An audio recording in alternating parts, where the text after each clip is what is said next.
precisamente una referencia algo como extraña. Se las voy a anotar, a ver si ustedes la saben leer. ¿Les parece bien? Sí. Esta referencia bíblica.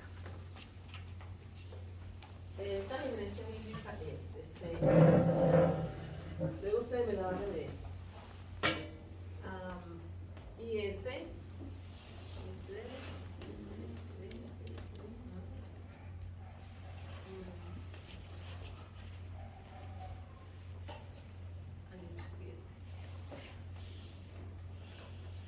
y luego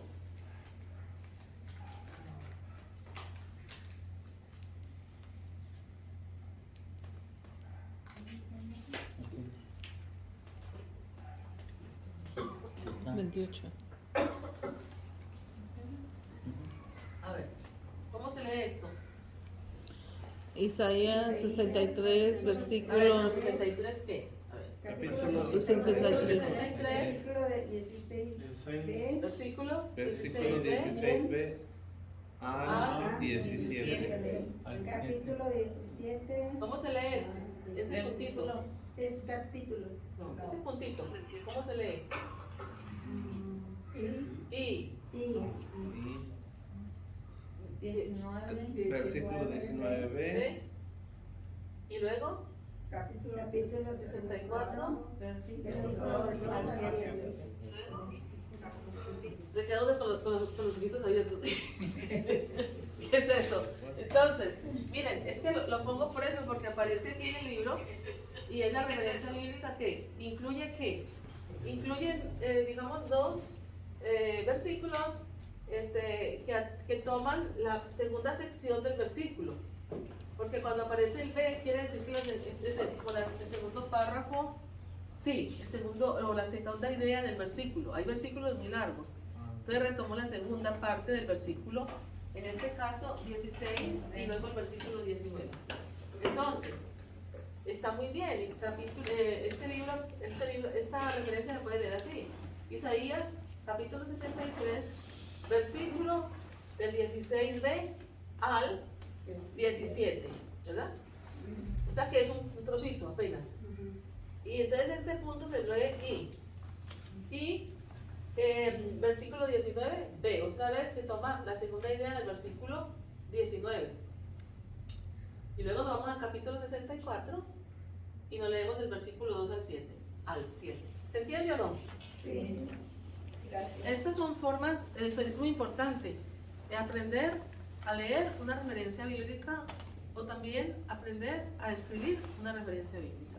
Porque si yo les diría, escriban Isaías capítulo 63, versículo del 16b al 17 y 19b, y luego nos vamos al capítulo 64, versículo 2 al 7. Esto es lo que encierra, fue lo que vamos a leer hoy, vamos a escuchar en esta primera lectura del libro de Isaías. Bueno, eso es la cuestión de la referencia. Luego, si miramos un poquito el contexto de esta lectura, inmediatamente nos habla de Isaías y nos habla los capítulos nos dejan ver en qué tiempo de la historia, en qué contexto histórico se escribió y a quién se dividió. ¿Cierto? Entonces estamos hablando de ¿cuál Isaías? ¿Primero, segundo, tercero? Tercero. Ustedes dirán, ¿y qué es eso? Sí, si usted abre la Biblia, ustedes van a encontrar que el libro de Isaías está dividido en tres partecitas, ¿sí? Primero Isaías, segundo Isaías, o Deutero Isaías y quinto Isaías. Entonces es como simplemente para recordar, hacer mención de esto. Y también esto pues, nos lleva a un contexto histórico. Entonces es muy posible este tercer Isaías que viene desde el capítulo 55 al 66, estamos aquí en el capítulo 63 y 64, que nos ubica al final del destierro en Babilonia. Sí, Isaías, al final del destierro. O sea, ¿dónde está el pueblo de Israel? Desterrado. Y es muy posible que Isaías pues nos hable de una realidad existente en el destierro. Por eso esta lectura la van a escuchar y lo que nos está diciendo, porque nos está hablando de la fidelidad de Dios frente a nuestra infidelidad. Está haciendo una relectura del pasado, de la historia de Israel, diciendo, no solamente como una realidad personal, sino colectiva. ¿Sí se entiende? Porque esto fue el pecado de Israel. Esto fue el pecado de Israel, como es el pecado nuestro. Y fíjense que esta lectura Este libro que tiene, imagínate, tendrá más o menos 2500 años de haber sido escrito, imagínate. ¿Cómo es posible que está hablándonos de la realidad también que estamos viviendo hoy? Porque siempre la palabra de Dios es actual. Esta palabra es actual, la palabra siempre se hace vida y siempre esta palabra está para iluminar el presente. ¿De quién? De este pueblo que hace historia de salvación. ¿Cuándo? Hoy. Qué hermoso. ¿Quiénes somos nosotros? Es el pueblo que está haciendo historia de salvación hoy. Y es este Dios que camina con nosotros hoy. Recuerden, porque es que este Dios que camina con nosotros hoy es el mismo Dios que caminó con Israel ayer. Por eso dirá, creo que el lema de una de las conferencias episcopales, creo que fue la última de Santo Domingo, Jesucristo es el mismo. Jesucristo es el mismo, ayer, hoy y siempre. Y verdad que les he hablado de esto. Es algo maravilloso. Entonces, nosotros, la palabra nos hace realidad esto, nos hace presente esto, para despertarnos, porque es lo que Dios quiere, que encontrarnos despiertos, vigilantes. La palabra nos despierta, nos pone en alerta, la palabra nos ayuda, o sea, nos ayuda a llenar nuestra jarrita o nuestra lámpara de aceite, ¿sí? Porque nosotros no sabemos el día en que va a llegar el novio y cómo nos va a encontrar. De pronto estamos dormidos, de pronto estamos en una situación difícil donde vamos a echar mano al aceite que tenemos, es la reserva que tenemos en nuestro corazón y nuestra vida. Entonces, dice esta primera lectura. Escuchen, es que la palabra es algo maravilloso. Miren lo que dice: tú, Señor, eres nuestro Padre y nuestro Redentor. Ya tenía la idea el pueblo de Israel de este Dios. Este Dios se manifiesta como una aba, un papito, un padre. Y es nuestro Redentor. ¿Qué quiere decir Redentor? Hay una expresión del hebreo que es coel, es como fiador. Entonces, Dios aparece como el Redentor, que también es como el fiador. Él sale como más que en defensa, Él responde por nosotros. ¿Ustedes saben qué es un fiador? Sí, Alguien que nos garantiza. Sí. Es como el hecho de estar aquí en esta noche. ¿Cuál es nuestra garantía? Es Cristo. Nuestra garantía es Dios, porque Él cumple. ¿Qué es lo que nosotros estamos conociendo? Promesas de vida. ¿Para qué? ¿Para qué? Para confiar en el Señor, para saber que estas promesas son para nosotros, concretamente, con nombre propio. Esto no es al azar, así. No, Dios te habla a ti y a mí. Y a pesar de que hoy soy soy el medio por el cual, porque tiene que haber una voz, como la voz que dice Juan Bautista, es la voz que clama en el desierto: conviértanse, la iglesia, tú y yo somos el cuerpo de Cristo. Entonces es una forma como la iglesia se hace presente a través de la voz, a través del anuncio, a través de la invitación ¿a qué? A la conversión. Y esto Dios lo hace a través de tu boca y la mía.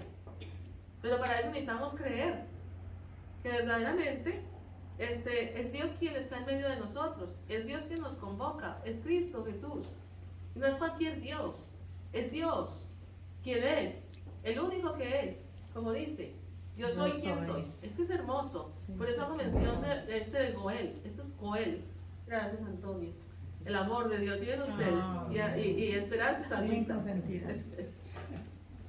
Entonces, dice que ese es tu nombre desde siempre, Padre y Redentor. Dice: porque, Señor, nos has permitido alejarnos de tus mandamientos y dejas endurecer nuestro corazón hasta el punto de no temerte. Imagínate, ¿verdad? Entonces, es una realidad que puede pasar en nosotros, que puede estar pasando en nosotros. ¿Por qué? Porque nos hemos alejado de los mandamientos. Y eso que alejarnos del mandamiento, ¿qué es lo que crea en nosotros? Endurecimiento del corazón.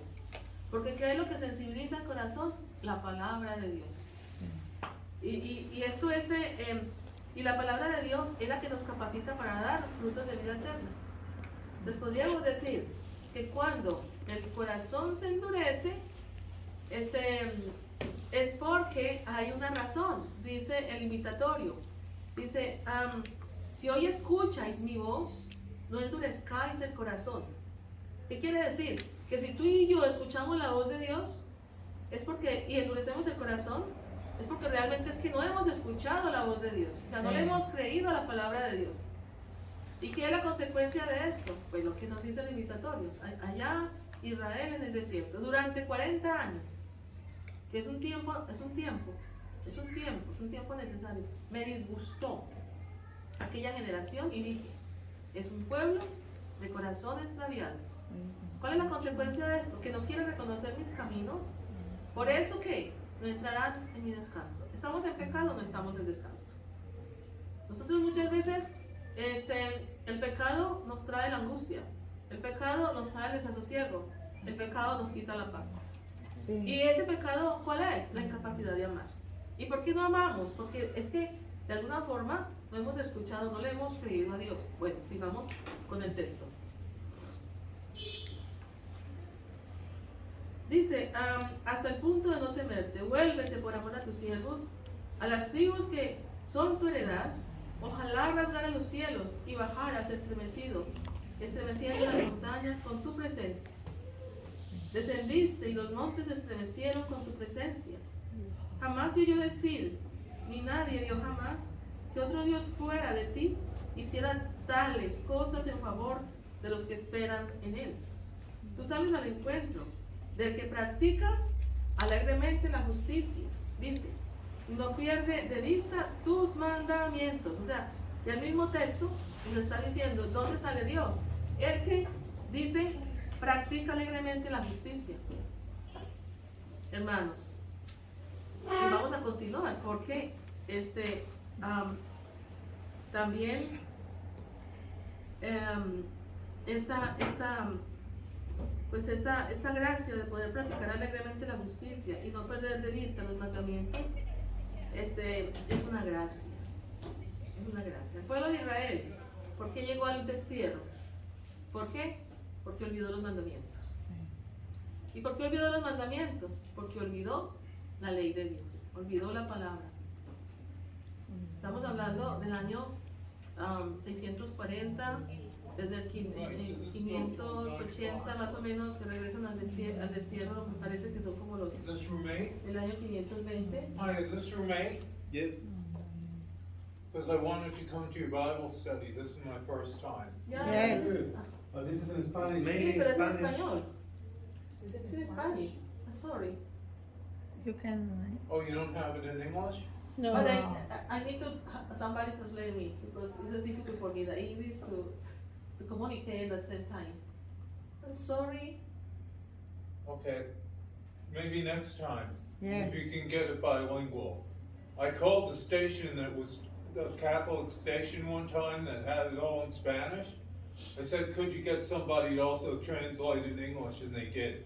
Oh, okay. And they made it bilingual. I pray for you found some person for to teach. Yeah, I usually go to Trinity House over there. Okay. God bless you. Okay. Aquella muchacha me la tuve que Sabiendo que no. Ahí voy a poner yo también, imaginen ustedes, ¿ah? Dios mío, bueno. Entonces estamos pues en esta lectura tan hermosa. Nos prepara entonces pues para el Adviento. Y sigue diciendo, dice, estabas airado porque nosotros, o sea que Dios también se molesta. Dice, y por eso el pueblo de Israel fue al destierro, porque fue la forma que Dios usó para poder volverlo a Él. ¿Qué quiere decir? Se habían vuelto idólatras.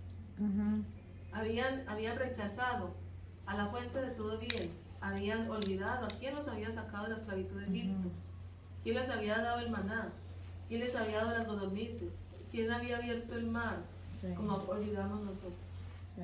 Y muchas veces viendo tantas maravillas de Dios en la historia, pensamos, y luego pensamos que son nuestros esfuerzos, olvidamos Nos olvidamos cuando hemos venido y estar de rodillas frente al Señor y pedirle por una necesidad concreta y hemos visto cómo Dios ha abierto el mar. Y luego cuando ya estamos bien, tenemos un empleo, etcétera, etcétera, tenemos recursos, empezamos a aferrarnos para guardarlo y somos tan prostitutos que venimos como hacemos, ¿verdad?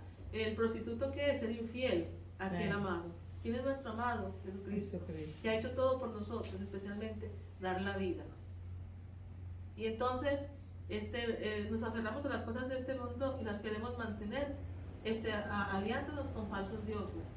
Y esos falsos dioses pueden ser idolatrías, fetichismo, cosas que guardamos por ahí, para la suerte, Sí. para contrarrestar la mala suerte, que la penca no sé dónde, o sea, una cantidad de cosas, y luego decimos, no, ayúdate que yo te voy a dar. ¿Quién te dijo a ti que Dios te ayuda de esa forma? No. Bueno, esto le pasó a Israel, estoy haciendo esto porque esto le pasó a Israel. Sí. ¿Con quiénes? Con fetiches. ¿Con quiénes? Aliándose con falsos poderes, pensando que ellos les podían dar y mantener la estabilidad y el bien que habían tenido hasta ese momento. ¿Por qué? Porque no querían perder lo temporal. ¿O porque no tenían confianza plena en Dios? No tenían confianza plena en la providencia de Dios, exactamente. Olvidaron quién les había dado la lana, la leche, la miel. El maná.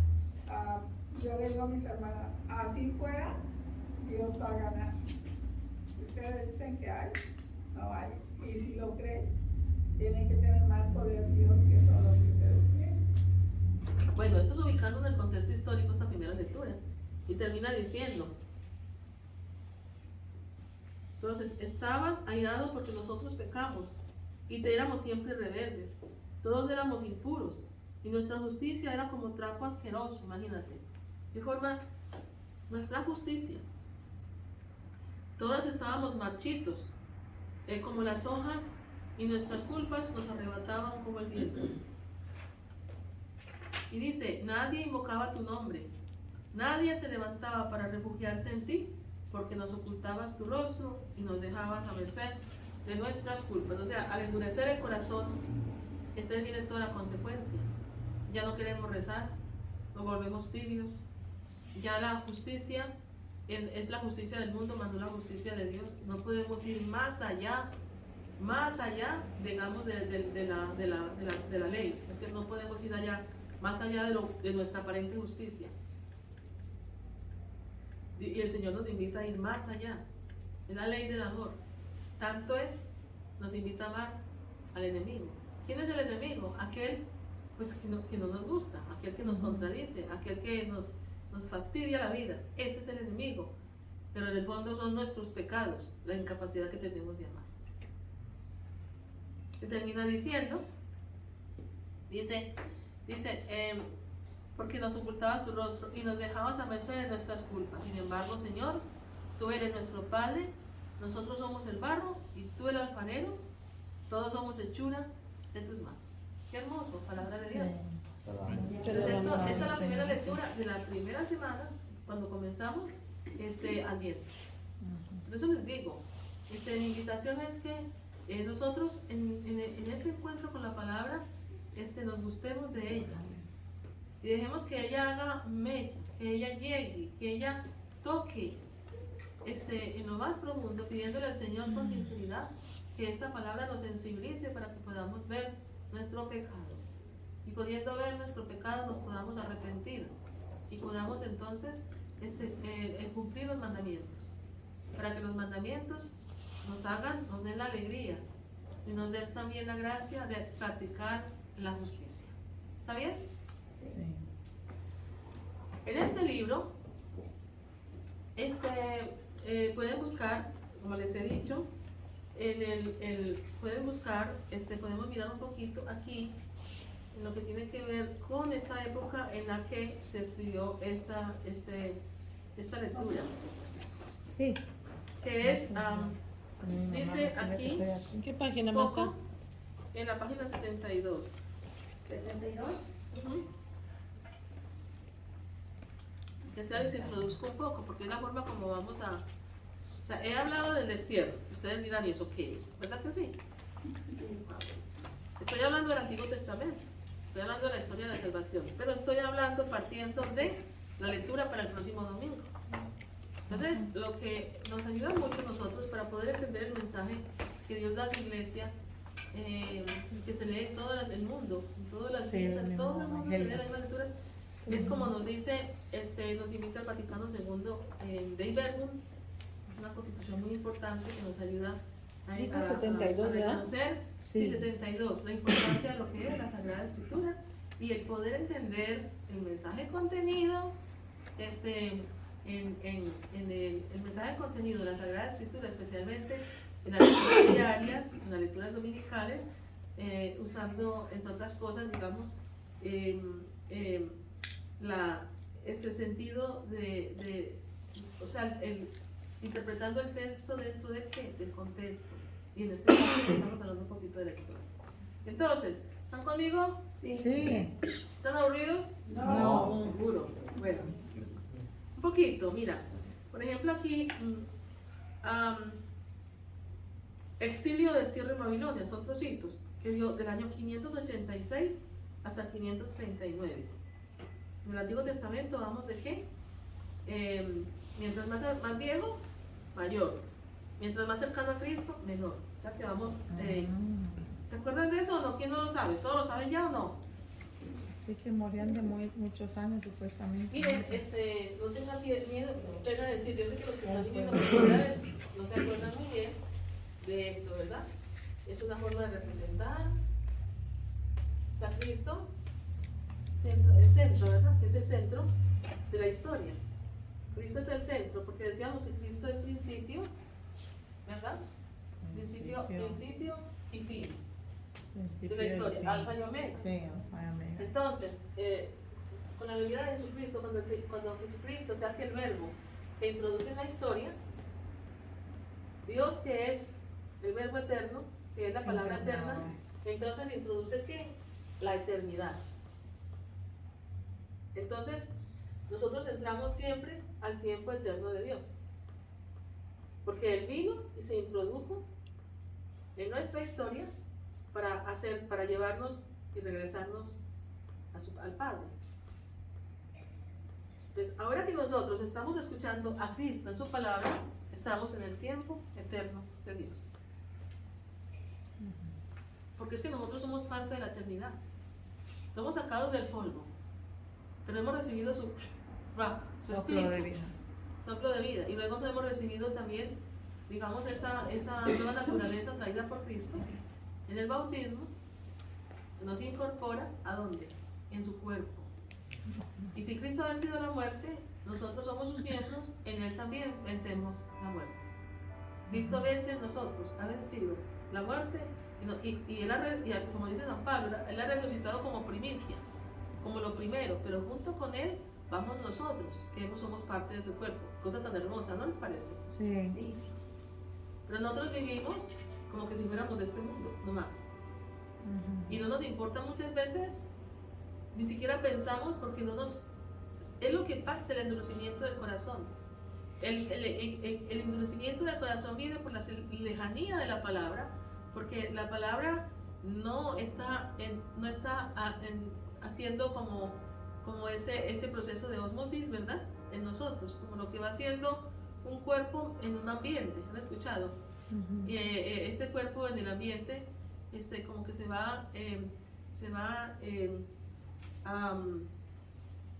ese ambiente lo va transformando. Entonces nuestro ambiente, si es la palabra, esta palabra nos transforma. ¿Y en qué nos transforma? En Cristo. Pero necesitamos ¿qué? Creerle a Dios. Y estar en una comunidad. Necesitamos estar viniendo a la iglesia, escuchando la palabra como hermanos, no como extraños. Porque el Señor no vino a formar ahí, no somos islas, somos un cuerpo. Entonces por eso nos habla aquí acerca de esto que estoy explicando.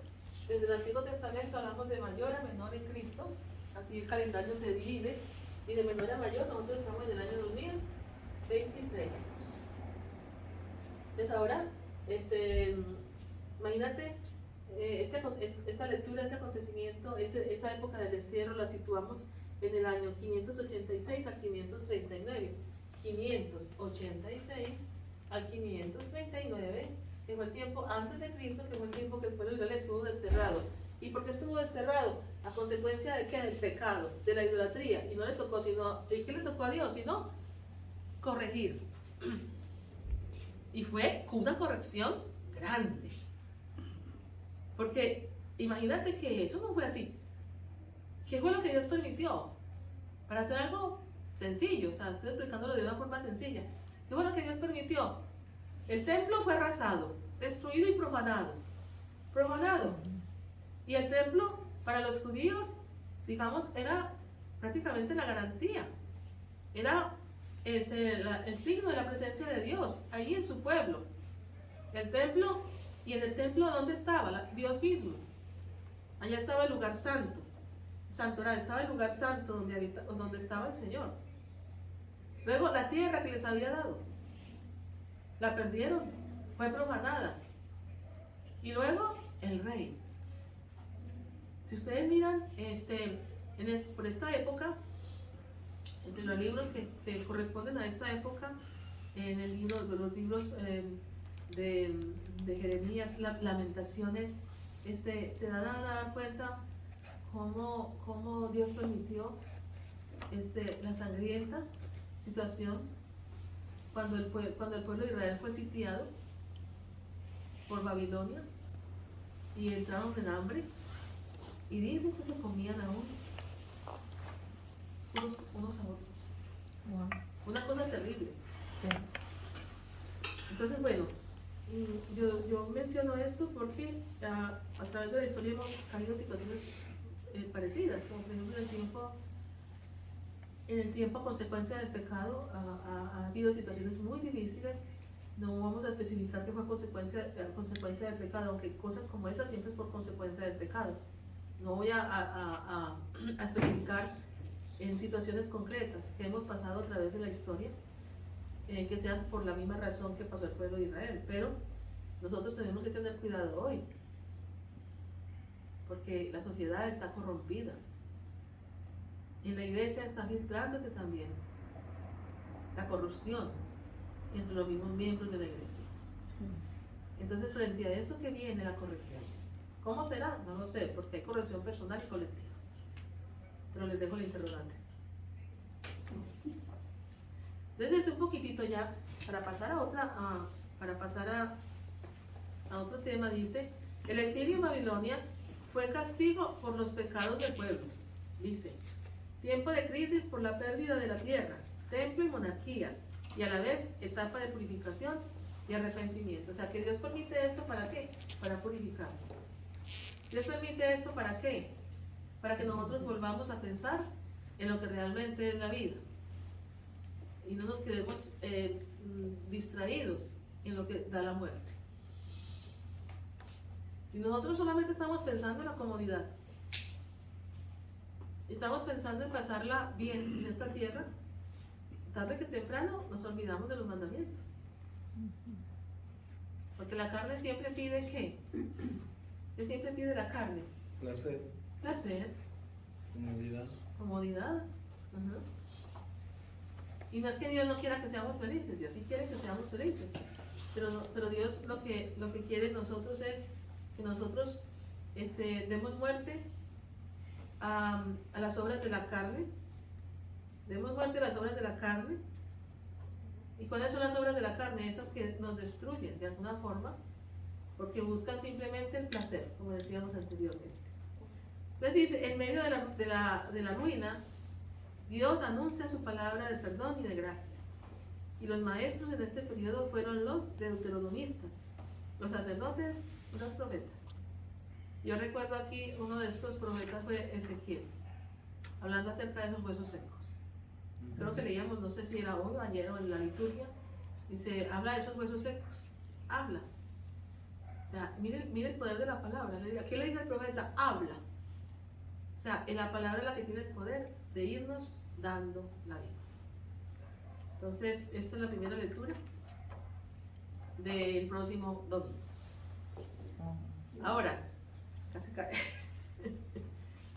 Entonces, vamos un poco, ¿alguna pregunta?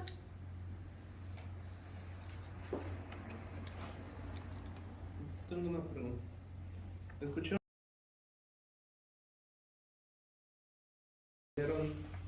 que la Biblia no es solo un libro, sino que es una persona. ¿Esa definición de la Biblia sería correcta? Diríamos mejor que la Biblia, la Biblia es vida. Y la vida, ¿quién la hace? Las personas. O sea, porque, pues, aunque, pues, si nos referimos, creo que es una definición muy incompleta, porque tendríamos que entonces, podríamos decir, es persona en cuanto es vida, podría ser. Es persona en cuanto es vida. Porque nosotros somos la única Biblia que lee la gente todavía. Porque la Biblia es historia de salvación. ¿Quién hace la historia? La persona. Pero si tú solamente dejas a la Biblia hablando simplemente de persona, lo dejas como en el aire. ¿Sí se entiende? O sea, es persona en cuanto que la persona es la que es historia. La persona es la que vive, ¿verdad? Y la persona es la que piensa. La persona es la que dialoga con Dios y la que escucha a Dios.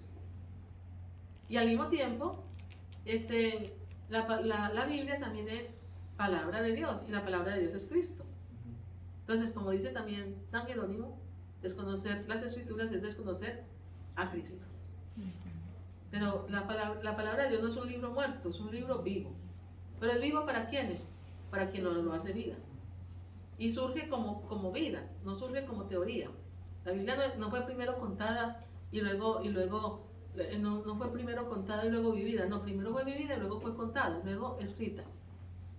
¿Qué es lo que escriben? Esto, que Dios lo que ha hecho a través de la historia, que es un Dios vivo, que es un Dios presente, que es un Dios que ha obrado prodigios, portentos y quiere volverlo a hacer hoy con nosotros, en la medida que le creamos a esta palabra, que es Dios mismo. Pero miren cómo la palabra, aunque es Dios, sin embargo, la palabra es como y es como, ¿cómo podría decir? No es que es mezcla, pero es una interacción entre Dios y la criatura. Porque es Dios que quiere revelarse y es la criatura que quiere entender a ese Dios, quiere entender la voluntad de ese Dios y quiere entenderla aún partiendo de su propia realidad y experiencia. Porque Dios no está lejos, no está afuera, está en lo más profundo del ser. O sea, es algo maravilloso todo lo que encierra la palabra. Es que la palabra es vida. Y si es vida, es todo esto que está ahorita, ese dinamismo, el movimiento que lleva la palabra. Ese movimiento y que quiere hacer de nosotros, ponernos en movimiento. Porque nosotros podemos estar caminando, pero podemos estar caminando como entes. Podemos estar caminando sin sentido de la vida. Podemos estar caminando por caminar. Vivir por vivir. Deprisa, deprisa. Y siempre vamos de semana en semana. Ya viene el weekend para descansar. Y en el fondo lo que nosotros anhelamos es la vida eterna. Fíjate. Descansar. Pero buscamos ese descanso en las cosas pues que no dan descanso. Entonces ahora vamos a... ¿hay alguna pregunta? Ya me hizo una pregunta. ¿Ok? ¿Nadie más? Beatriz, y como yo que tantos años tengo en la Biblia y me dicen, pero sí, como que a veces piensan que yo sé mucho o falo con eso. Pero a mí lo único que me ayuda con la Biblia es, porque ahora si escucho la palabra, como decimos, siempre el movimiento, yo sé que no estoy cumpliendo exactamente. Y yo a veces pienso que eso es ya una gran ayuda. Es una gran ayuda y sé que aunque hoy yo pueda también sentirme en incapacidad de amar, sé que Dios sí cumple, aunque yo no cumpla. Y si Dios cumple, Él terminará la obra en mí. Pero la cosa es que Él quiere que nosotros, si nosotros queremos que Dios termine la obra en nosotros, nos tenemos que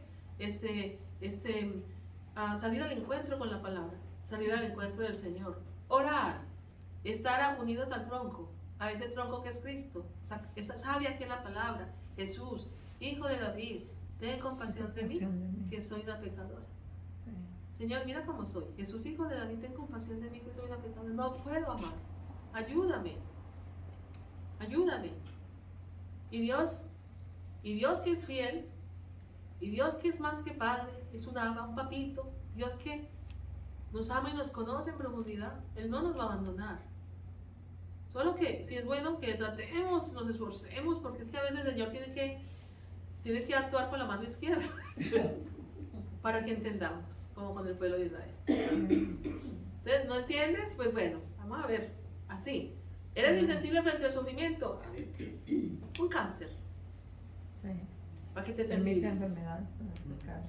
Eres indiferente, ¿verdad? Estás siempre criticando, estás siempre juzgando al otro, poniéndole el dedo al otro. Vamos a ver.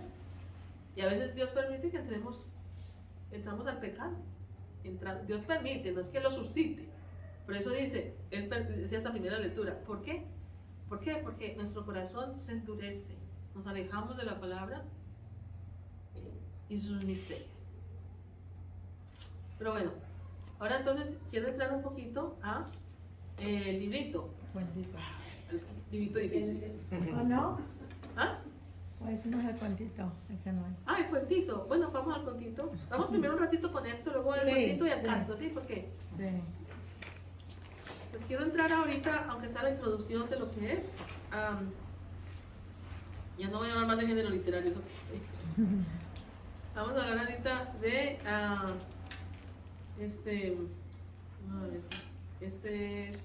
los ganadores.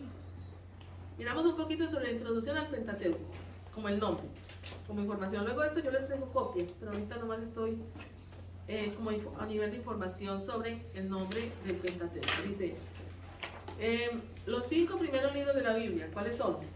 Génesis, Éxodo, Levítico, Deuteronomio y Números. ¿Verdad? Aquí son, dice, son generalmente conocidos bajo el nombre global del Pentateuco. ¿Sí? Entonces quiere ahora un poquito como desglosar. Teujos.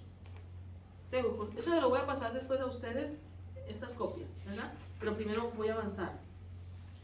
Porque algunas veces ustedes llegan, les doy las copias y las dejan en la casa y quedamos en las mismas. Entonces, Sí, es cierto. pueden también tomar notas, porque tomar notas nos ayuda, ¿verdad? Entonces, teujos. Esta es la palabra teujos, es una palabra griega. Teujos. Y esta palabra griega significa también estuche. Teujos. Teujos, estuche. Teujos. En el que se guarda un rollo de papiro. Teujos. Un estuche donde se guarda un rollo de papiro. Más tarde pasó a significar volumen. Volumen, ¿verdad? ¿Saben que el Pentateuco no son 5 libros así separaditos? No, es un rollo. Antiguamente pues tampoco existía el papel. Escribía sobre pergamino de papiro. Entonces, y recuerde que también hablamos de tradiciones. Esto lo vamos a ver después, no les voy a complicar. Pero es parte del Pentateuco, muy bonito. El Pentateuco y sus tradiciones. Entonces estamos hablando de esta...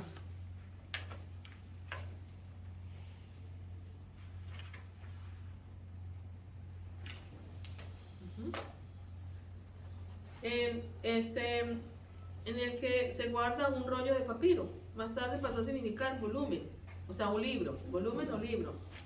Por eso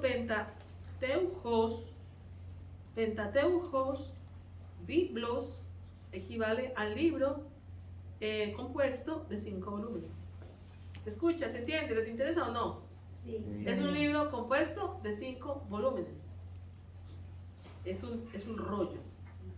Es un rollo. Lo escribían antes. De esta expresión griega viene la latina Pentateuchus, y de ella procede la nuestra Pentateuco. Viene la latina, primero la griega, la latina y luego en transcripción Pentateuco.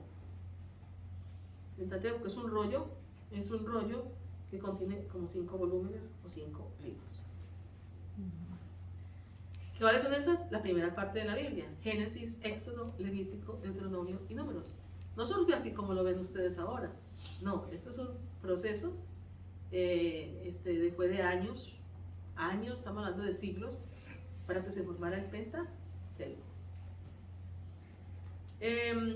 Dice, naturalmente los judíos de lengua hebrea no usan esta terminología. Se refieren a los 5 primeros libros como la ley.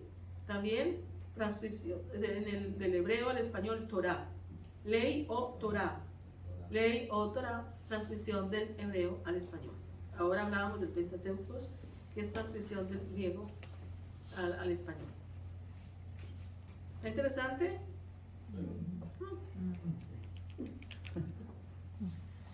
Bueno, también llamada como la ley de Moisés, el libro de la ley de Moisés, subrayando con ello el contenido legal de estos libros, especialmente del Deuteronomio.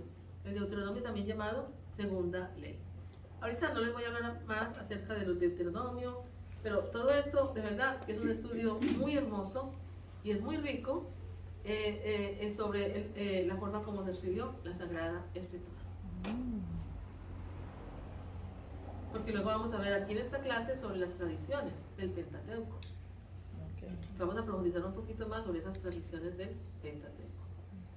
Y para entender por qué hablamos de eso, las tradiciones que fueron escritas en diferentes tiempos y por diferentes autores.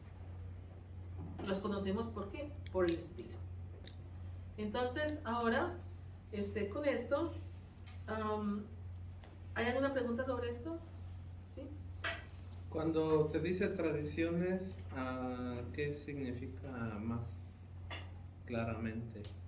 O sea, como las leyes, No, o como la entra manera todo. que lo hacían, ellos practicaban su fe, o a qué se refiere. Es que entra todo, hablando de la tradición. Si hablamos de la tradición, es lo que hemos recibido de generación en generación. ¿De qué? De una forma, digamos, de transmitir la vida, una tradición.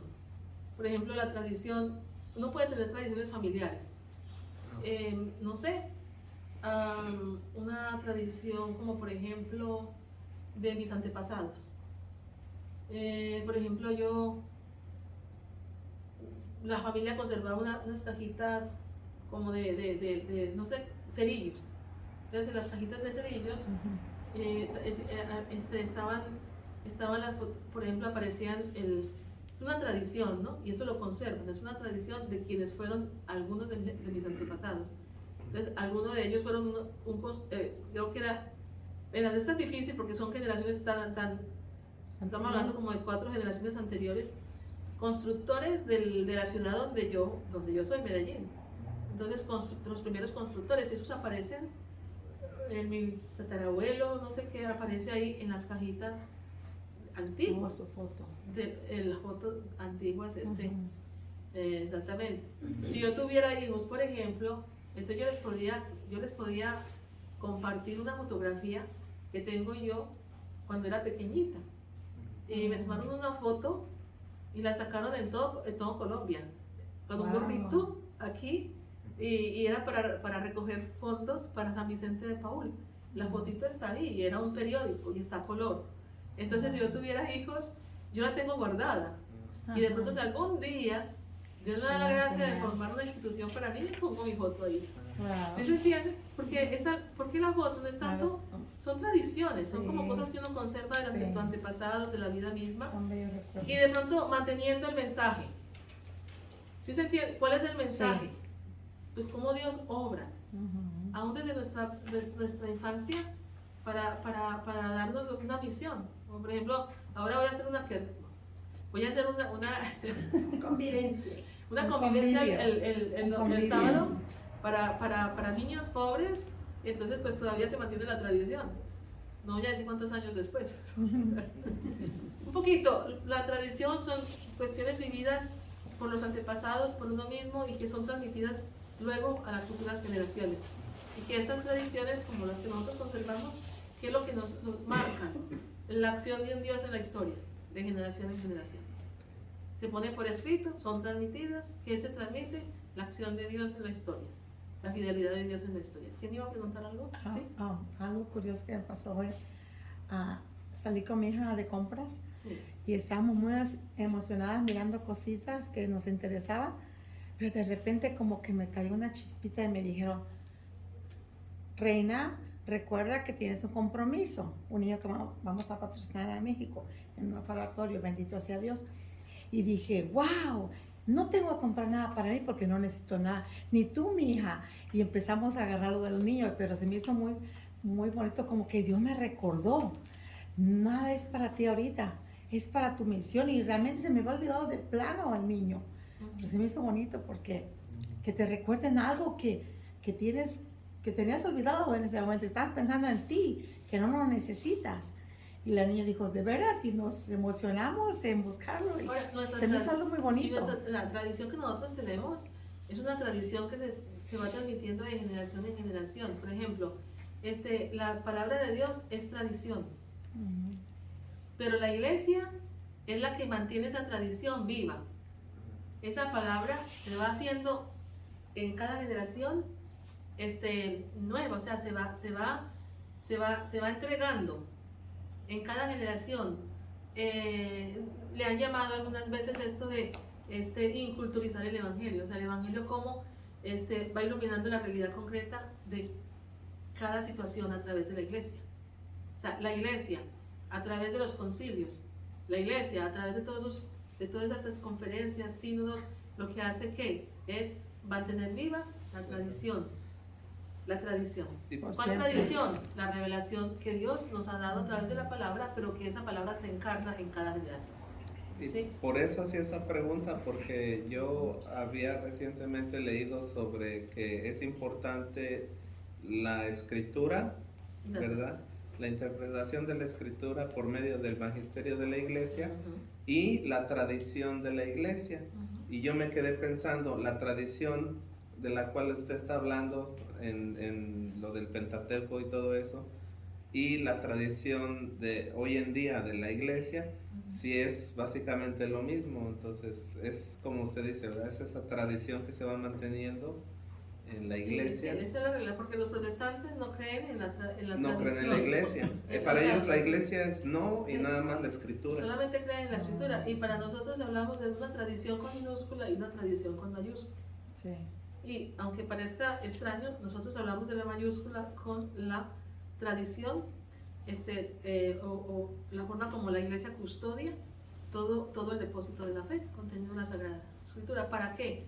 Para evitar que esa tradición sea mal usada y mal interpretada, como se ha hecho a través de la historia en muchas situaciones, y esto ha hecho pues que existan tantas aún denominaciones y aún se van derivando las sectas. ¿Están bien? Sí. Pues, y esto también, ¿cierto? Podemos mirarlo aquí en el librito. Aquí también habla acerca al principio, y es bueno que lo vean. Este librito para eso se pidió, porque ustedes vayan clarificando. Por ejemplo, aquí al empezar el librito nos habla un poquito sobre la importancia de la Biblia. Ahorita no lo voy a retomar. Aquí habla, miren en la página 9 encontramos la tradición y la escritura. Y podemos también leer un poquito sobre la revelación. Por ejemplo, Dios nos ha hablado. Por amor, Dios se nos revela. ¿Mediante qué? Obras y palabras íntimamente unidas, ofreciéndonos la salvación que culmina en Cristo Jesús. Esta revelación transmitida y actualizada en la vida de la comunidad quedó consignada poco a poco por escrito en los libros de la Biblia, Antiguo y Nuevo Testamento. Sentido global de la revelación, porque lo que ha hecho Dios, lo he hablado ahorita, se ha revelado. La revelación viene del verbo que revelar. ¿Qué quiere decir revelar? Quitar el velo. Nos muestra su rostro. Y dice, por amor Dios quiere entrar en contacto con todos los seres humanos. Desea establecer un diálogo con nosotros a fin de realizar la historia de la salvación, comunicándonos así su vida divina en su Hijo. A esta iniciativa la llamamos revelación, ya que por medio de ella Dios se nos ha manifestado, se nos ha abierto, indicándonos quién es Él y quiénes somos nosotros, y cuál es el plan y proyecto sobre toda la humanidad y la creación entera. En efecto, leemos en el Evangelio de Juan, porque tanto amó Dios al mundo que dio a su Hijo único, para que todo el que crea en Él no se pierda, sino que tenga vida eterna. Entonces, esta revelación se lleva a cabo a través de obras y palabras, íntimamente ligadas, obras y palabras. Por eso hablando del dinamismo de la palabra. Por una parte, las obras que Dios realiza en la historia manifiestan y confirman lo que las palabras anuncian. La palabra está íntimamente ligada a la vida. Si no hay vida, no hay palabra. ¿Quién habla? ¿Dónde hay palabra? Donde hay vida. Uno que está muerto no puede pronunciar una palabra. Entonces, a su vez las palabras proclaman las obras y explican su sentido profundo. Por ejemplo, Dios en el Antiguo Testamento no solo anunció a los israelitas su proyecto de liberarlos de la esclavitud de Egipto, sino que también, de hecho, lo liberó y lo sacó de Egipto. O sea, Él lo anunció y lo hizo, por más difícil que parecía, por más imposible que parecía. Y lo hizo a través de prodigios, a través de milagros grandísimos, que vinieron a ser ahora elementos que nos ayudan a entender, por ejemplo, el sacramento del bautismo. Por ejemplo, dice, en el Nuevo Testamento, por ejemplo, Jesús multiplica los panes y luego se nos revela como el pan de vida. Todo va ligado, explicando así el signo que había realizado en Juan 6. Declara también que Él es la resurrección y la vida. De hecho, resucita a Lázaro, Juan 11. De esta forma Dios se revela a través de obras y palabras íntimamente ligadas. O sea, por eso es tan importante. ¿Qué es lo que está pasando en la iglesia? Nos hemos quedado en las definiciones. Nos recibimos los sacramentos y muchas veces nos quedamos simplemente en la definición. Y vienen y te preguntan entonces, pues, ¿qué es el sacramento? Y lo que significaría el sacramento, y cuántos son los mandamientos, como los niños, ¿no? Pero aquí hay algo más. Es esto que teóricamente los niños reciben en la doctrina, esto tiene que ser especialmente manifestado y enseñado con el ejemplo por los padres, en su familia, que son quienes, los transmisores de la fe. Porque es que está la cuestión de la fe. La fe no son palabras, no simplemente es una doctrina abstracta, simplemente una forma de explicar aquello que se ha transmitido, porque a mí me pueden transmitir lo que es el bautismo y aún me pueden hablar acerca del bautismo y yo puedo hablarles del bautismo, pero si tú no vives lo que significa el bautismo, si nosotros no entendemos la grandeza del bautismo, cómo nos introduce en esa iniciación cristiana, donde los primeros cristianos, antes de ser bautizados, no solamente habían sido iniciados teóricamente, sino que había un proceso precatecumenado, donde ellos empezaban, digamos, a experimentar la eficacia de la acción del Espíritu en las vidas. Por eso el bautismo aparece en las pilas bautismales, usualmente aparecía con 7 escalones que iban en descenso. Y estos 7 escalones en descenso representaban ¿qué? Los 7 pecados capitales. Entonces, el precatecumenado,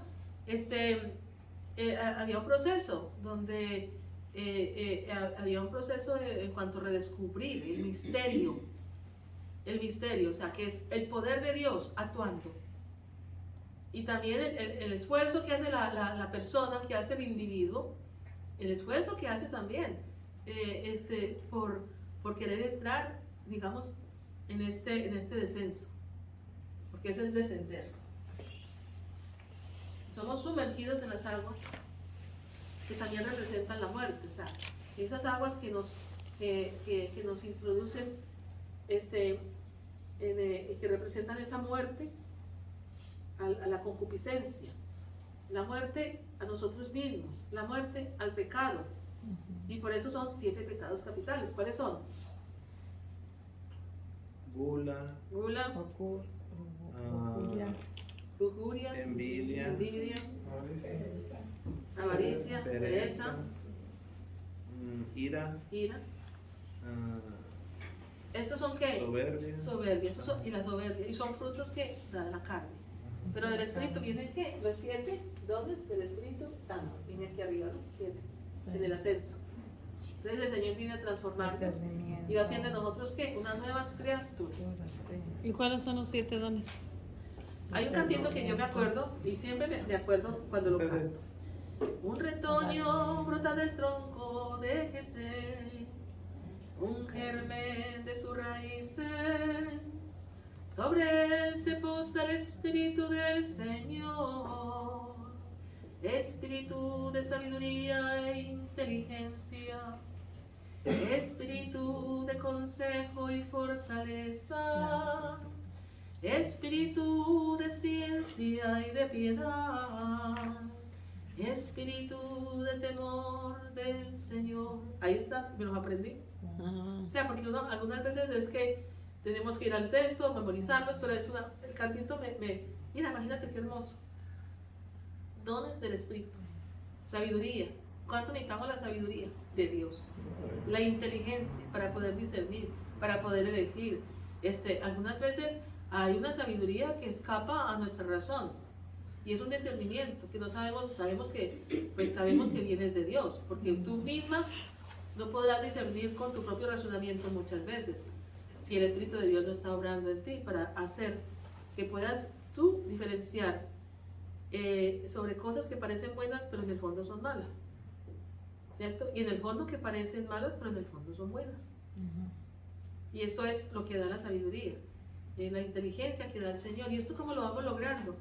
A través de la escucha de la palabra, del escrutinio de la palabra, a través de todo esto que podemos nosotros ir cultivando o hábitos que podemos ir tomando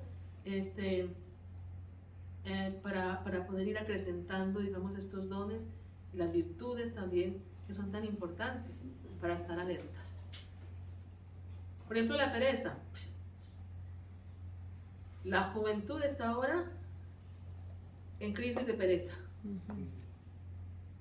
Están cansados. Y no se dan cuenta. ¿Y cansados de qué? Bien cansados. Cansado de estar cansado. Cansados de estar. De descanso. Y muchas veces nosotros les hemos ayudado a ellos porque no hemos tenido el discernimiento, no hemos tenido la sabiduría para poder educarlos. ¿Qué les das? Un Nintendo, les das ¿qué? Una computadora, les das ¿qué? Invéntase a ver lo que quiera.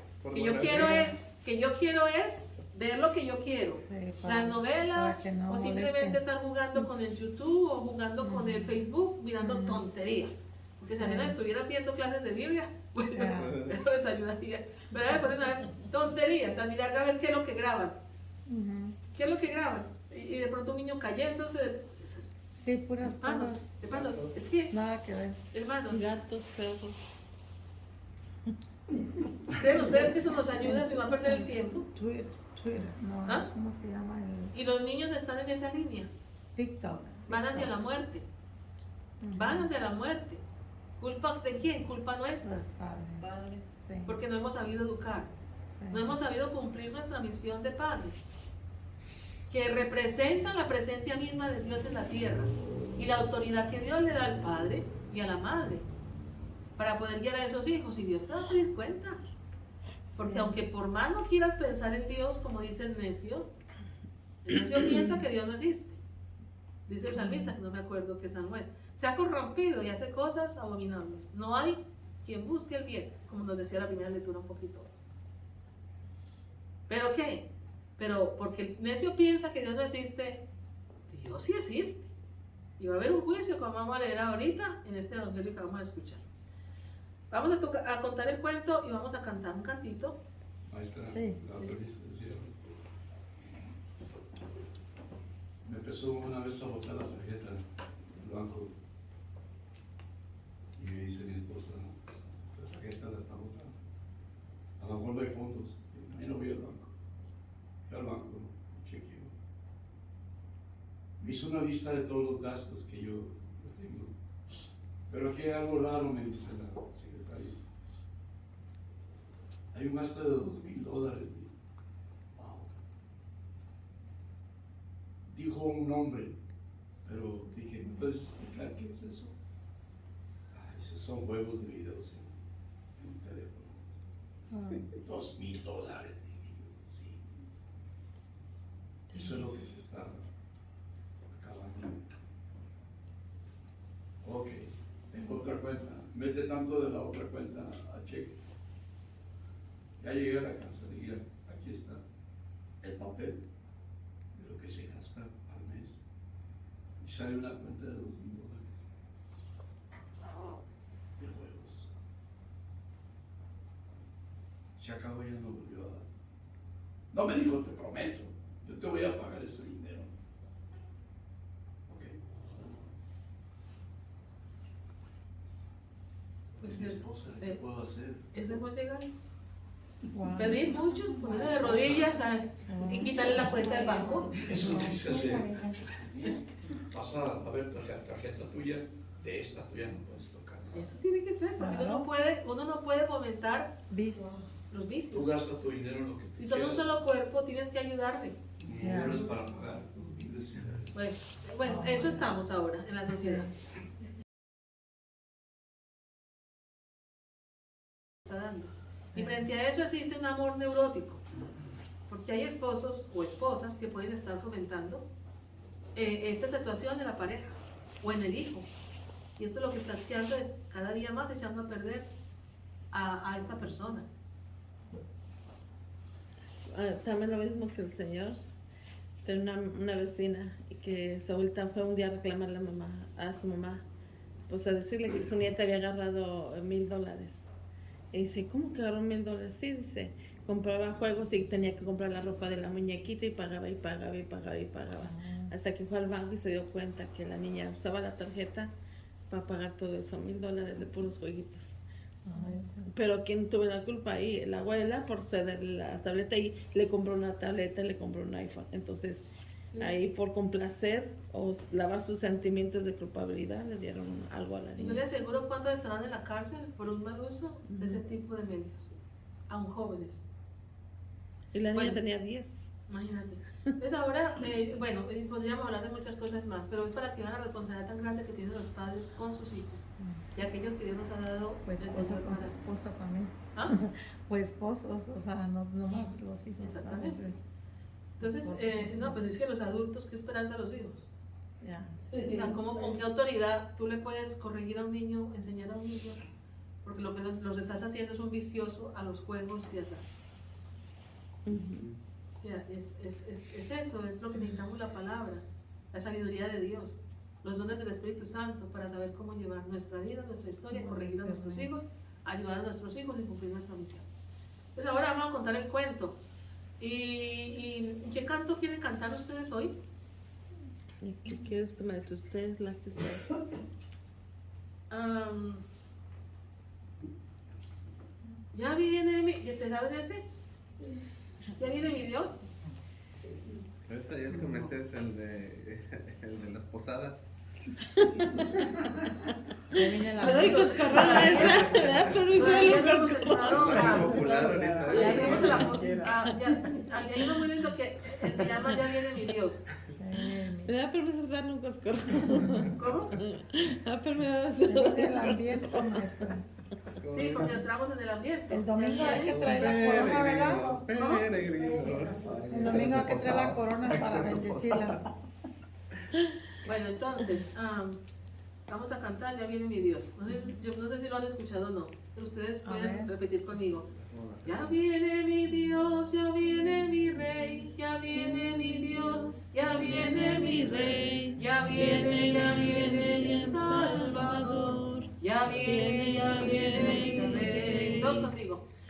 Ya viene mi Dios, ya viene mi Rey, ya viene mi Dios, ya viene mi Rey, ya viene mi Salvador, ya viene mi Rey. Es un pobre obrero nacido en Belén, su madre María, su padre José. Ya viene mi Salvador, ya viene mi Rey.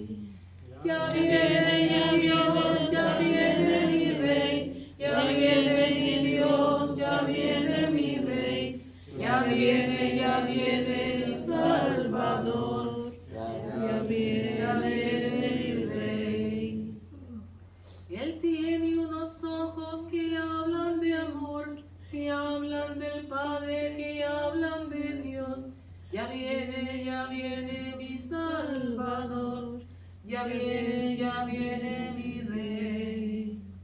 Ya viene mi Dios, ya viene mi rey, ya viene mi Dios, ya viene mi rey, ya viene mi Salvador, ya viene mi rey.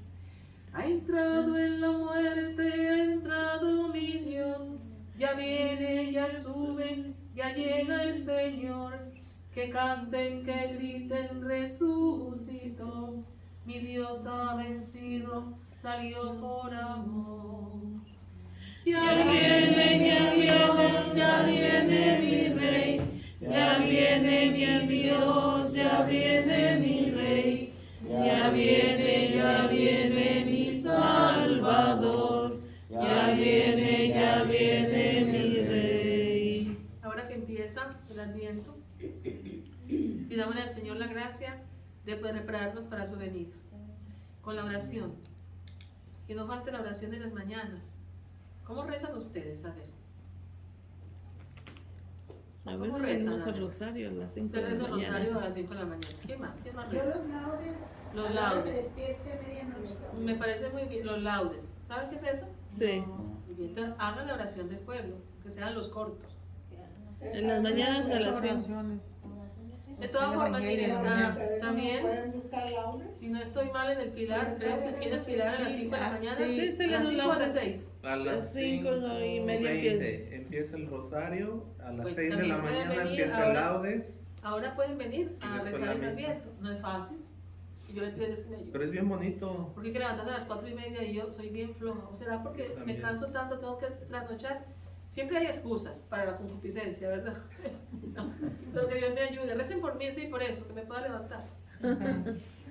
Porque yo rezo en la casa siempre, pero para salir uno de la casa, ir hasta a rezar fuera, con ese brillo, Sí, es poca gente Pero la que viene es bien temprano. bonito el laudes Igual en la la misa, mañana. precioso. Bien bonito. Y los frutos que dan, hermanos. Yo he venido a la misa de 6:30. Más son Entonces, 45 minutos. Maestra, Cuento. a mí me levanta él y me dice, yo necesito. Y usted bien sabio, ¿verdad? Y se levanta. A veces no puedo. Sí, me levanto, no la hago esperar. Bueno, Wow. me abrí ahorita el libro y me salió sabiduría. No sé qué dice, es el cuento. ¿Quieren escuchar? Ándale, sí. No, este ya lo escuchamos. Sabiduría. Este es el del barquito ese. El del barco que construyó Arquímedes. Mejor vámonos con búsqueda de la felicidad. Ese que siguió abajo. Ahí mismo. No sé qué dice. Felicidad.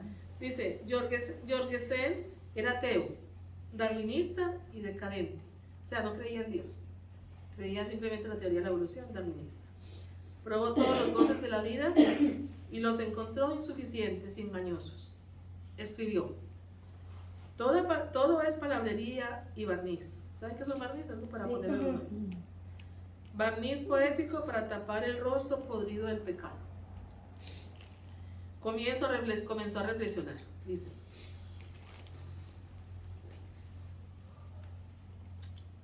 Todo ser humano quiere a toda costa ser feliz. Debe ser a toda costa feliz. La naturaleza tiene escrita en nosotros esta voluntad. También yo quise ser feliz. Y para hacerlo di al traste con todos los deberes morales. Y sin embargo no he hallado la felicidad. Entonces pensé, Ibsen dijo que solamente la mentira puede hacernos felices. La medida estaba hasta el tope. Nadie jamás vio que hace falta la mentira para vivir. Las plantas, los animales, todo lo que es vida, vive de la verdad. Y solo es feliz gracias a la verdad. Si el más pequeño de los animales buscara por un instante una cosa inexistente, aquel animal estaría destinado a la muerte. No es posible que el ser humano necesite de la mentira para ser feliz. No, esto no es posible.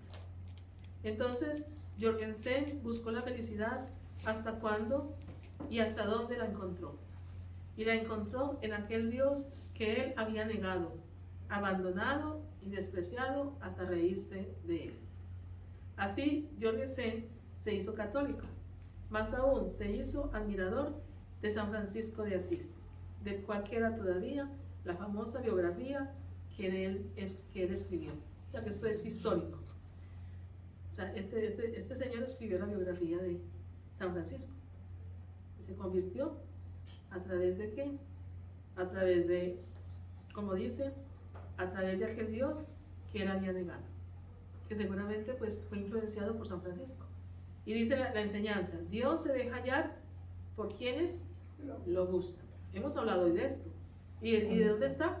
El libro de la sabiduría, 10, versículo 13. Juan 12, 20, 36. Este es el cuento de hoy. Dios se deja encontrar de quien lo busca. Aquí estamos, hermanos. No importa que hubiéramos venido por la firma.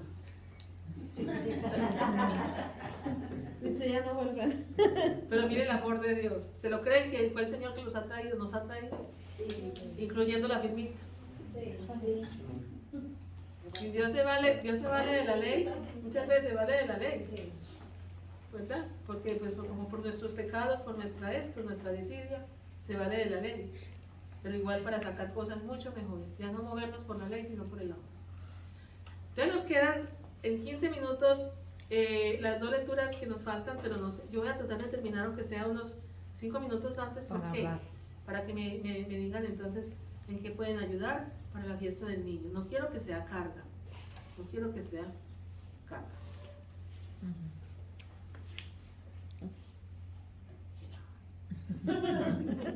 Bueno, de la segunda lectura. Dice, la primera carta del apóstol San Pablo a los Corintios.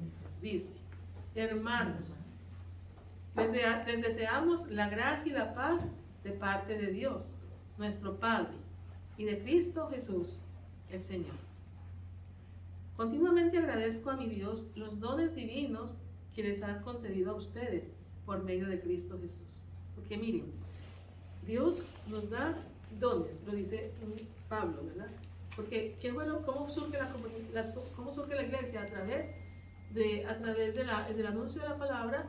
Se anunciaba la palabra, entonces se quedaban comunidades. ¿Dónde? En las ciudades donde los apóstoles iban, ya sea porque estaban huyendo de la persecución, y era el medio que Dios usó para que el evangelio se extendiera. Entonces, aquí por ejemplo estamos hablando de la comunidad de Corinto. Corinto era un puerto, y era un puerto como Los Ángeles, cosmopolita. Había gente de todas partes. También tenían religión, de muchas creencias religiosas, etcétera, etcétera. Pero de ahí Dios quiso empezar ahí a formar la comunidad de Corinto. Entonces había una comunidad grande en Corinto, y a esta se está dirigiendo. Y en esta comunidad se estaban dando frutos. Y es lo que está diciendo ahora la primera carta a los Corintios. Se estaban dando frutos que traían en consecuencia la gracia, la paz. Y dice, y esos dones divinos que les ha concedido a ustedes por medio de Cristo, ya que por Él los ha enriquecido con abundancia, en todo lo que se refiere a la palabra y al conocimiento. O sea, Él nos enriquece con sus dones, porque hermanos, es que conocer la palabra es conocer las promesas de Dios. Y aparte de conocerlas, la palabra misma tiene la eficacia y el poder de hacerle nosotros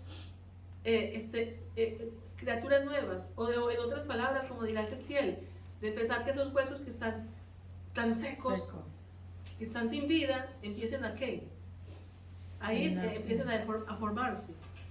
Sí, y es lo que hace la palabra de Dios. Entonces, dice, porque el testimonio que damos de Cristo ha sido confirmado en ustedes, dice, a tal grado que no merecen de ningún don, o sea, no carecen de ningún don. Dios ha enriquecido a esta comunidad con todo tipo de dones. Dice, los que esperan la manifestación de nuestro Señor Jesucristo. ¿Esperamos la manifestación del Señor Jesucristo?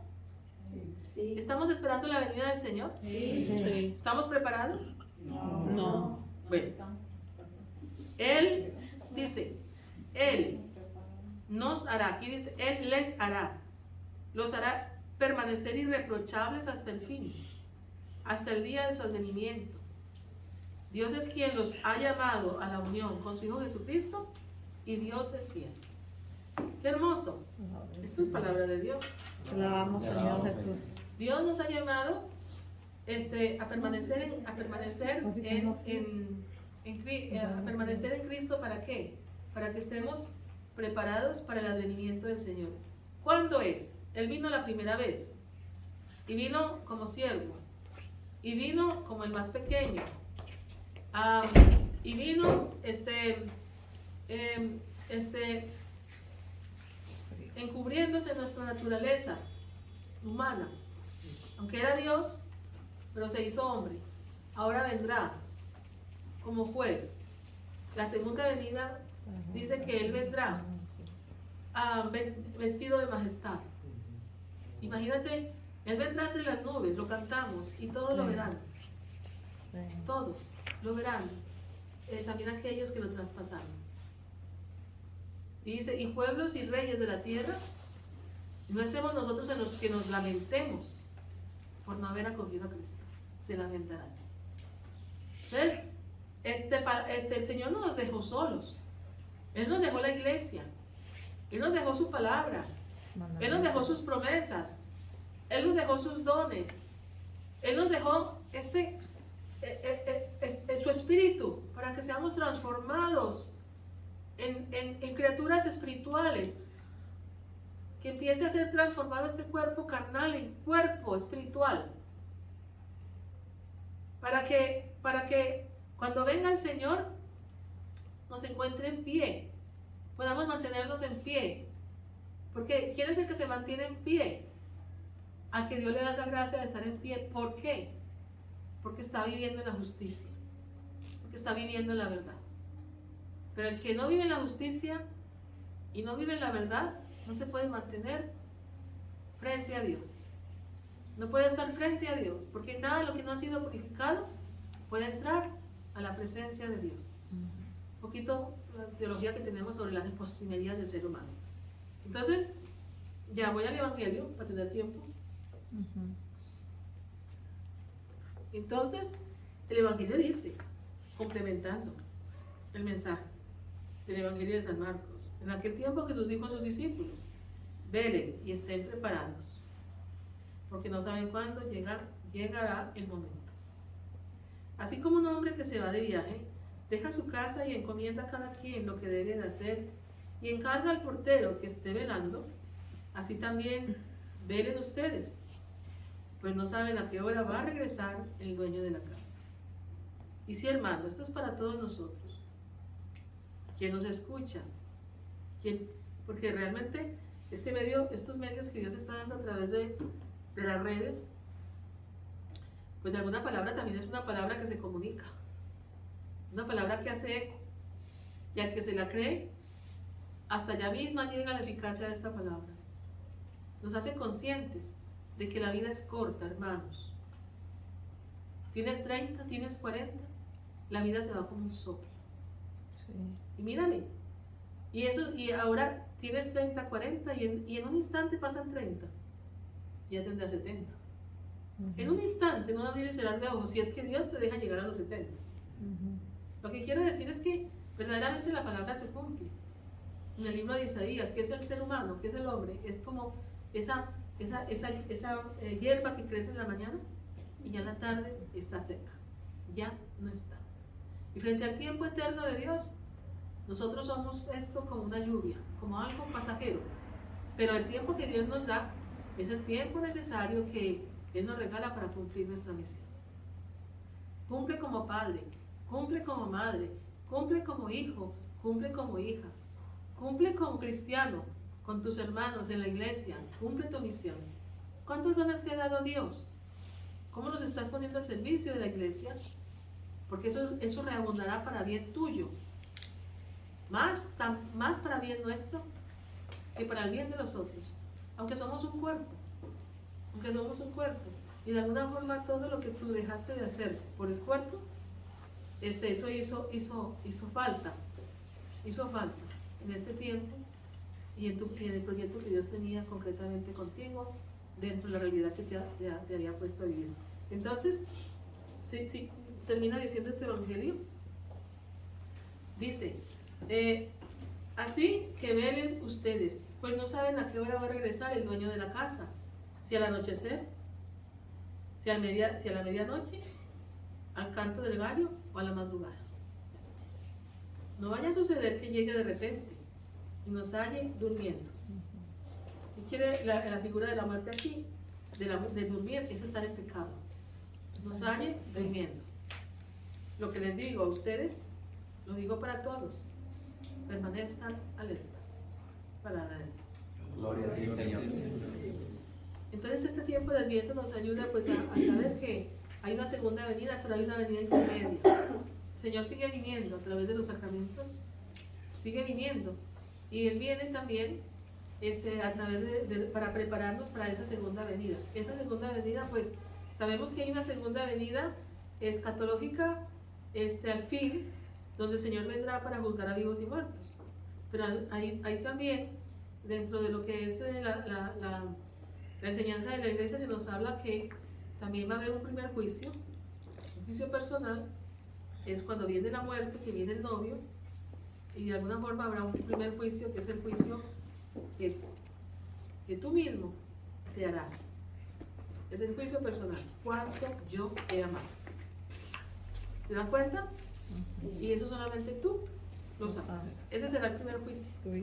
Tú mismo te condenarás, porque sabrás de acuerdo a tus obras frente a la verdad, cómo tú aprovechaste o no este tiempo y los dones que Dios nos dio y te dio en esta tierra, porque la vida termina en un instante. Por eso, vivir cada día como que fuera el último. Y en la noche, que Dios da la gracia de terminar en esta paz que nos dice en la carta a los Corintios. Esta paz que nos dice, que la paz, porque sí, ¿cuál es el fruto de hacer la voluntad de Dios? La paz.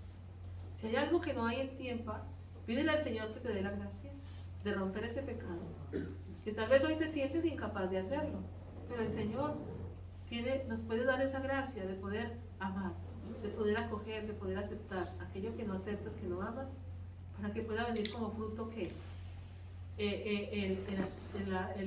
el alivio del Espíritu Santo, que es el que da esos frutos de vida eterna. Entonces, damos gracias al Señor en esta noche por esta palabra de vida.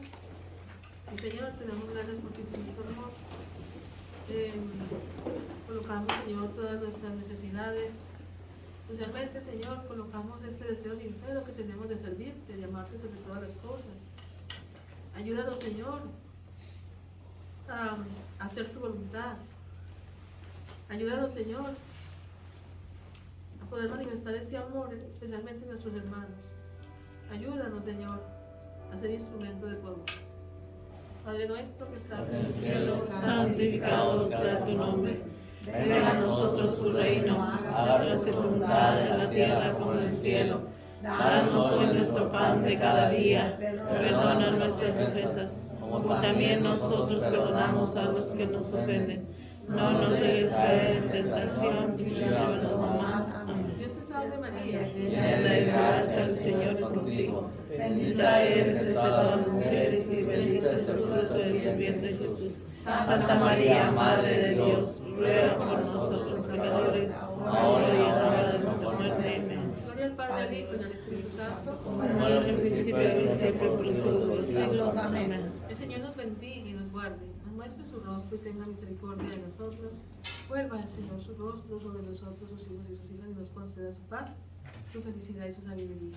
El Señor nos dé su santa bendición. En el nombre del Padre, del Hijo y del Espíritu Santo. Amén. Buenas noches, hermanos que están en la línea. Los espero ver la próxima semana. Los quiero mucho y no nos olviden de sus oraciones.